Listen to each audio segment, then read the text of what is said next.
And hell, so close behind them.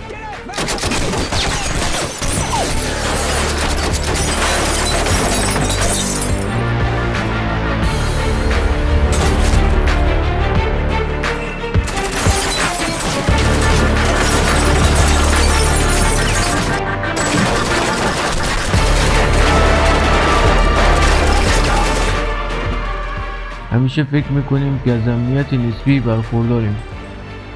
اگه یه روز توی یه حادثه غیر منتظره مورد اصابت گلوله قرار بگیریم چه کار کنیم و چجوری جونمون رو نجات بدیم؟ طبق گزارشات و مصاحبه‌هایی که انجام شده، کسانی که تیر خوردن چند لحظه اول هیچی نفهمیدن، انگاری که هیچ اتفاقی نیفتاده.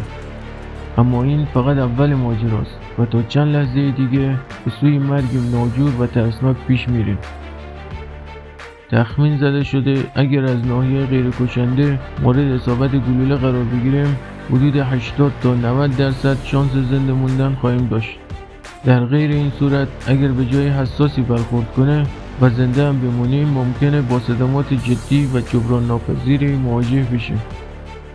در ظاهر اولین آسیب سوراخی است که گلوله ایجاد میکنه، اما حرکت گلوله در بدن میتونه کشنده تر باشه. گلوله ها اندازه های مختلفی دارن. سرعت یک گلوله نسبت به اندازه خودش بین 1500 تا 3300 کیلومتر در ساعت و با این سرعت وقتی که به بدن شما برخورد میکنه بدن همه قدرت رو جذب میکنه. سوراخ این گلوله به تنهایی میتونه کشنده باشه. بنابراین اگه به شما گلوله خورد و یا میبینید کسی تیر خورده، قدم بعدی برای زنده ماندن چیست؟ مرحله اول، خونریزی را متوقف کنید. اولین و مهمترین کار در قدم اول تلاش برای متوقف کردن خونریزی است. با هر چی که میتونید این کار را انجام بدید. مثل پیراهن یا باند روی زخم محکم فشار وارد کنید. طبق گزارشات تمام مرگ‌های قابل پیشگیری از زخم گلوله 90% آنها به دلیل از دست دادن خون است. پس تا حد امکان خون را باید در بدن خود نگه دارید.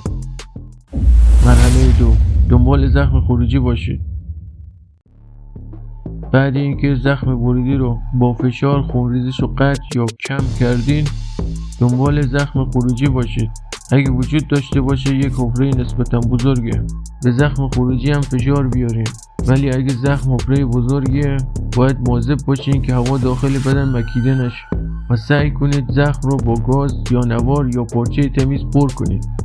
بعد با باند یا پارچه زخم رو مهرموم و محکم ببندید تا هم از ورود هوا جلوگیری کنید و هم از خونریزی. مرحله 3، برای کمک تماس بگیرید. پس از تیراندازی بلافاصله برای کمک تماس بگیرید. آمدن آمبولانس در اسرع وقت برای زنده ماندن از زخم گلوله بسیار حیاتیه.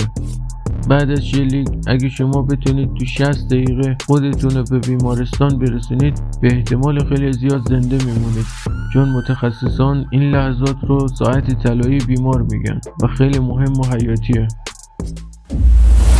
مرحله 4، شوکه شدن. شوکه شدن بعد از حادثه زمانی رخ میده که خون زیادی از دست داده باشین. اگر فشار کافی به زخم‌های ورودی و خروجی وارد نکنین ممکنه این اتفاق بیفته. شوکه شدن باعث از دست دادن هوشیاری میشه.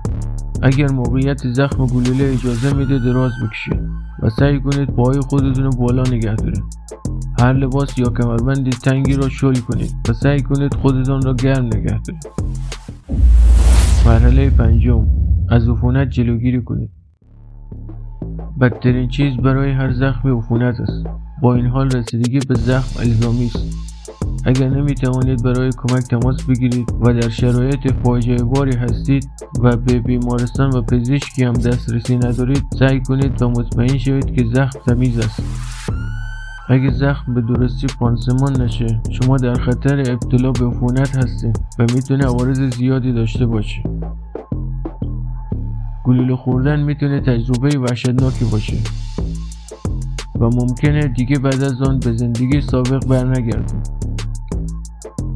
اما اگر سریع، ایمن و مؤثر عمل کنید میتونید از زخم گلوله جان سالم به در ببرید. اما اگر خطر یه اسلحه نباشه چی؟ اگر نزدیک یک نارنجک در حال انفجار باشین چی؟ آیا یک نارنجک بیشتر از یک گلوله کشنده است؟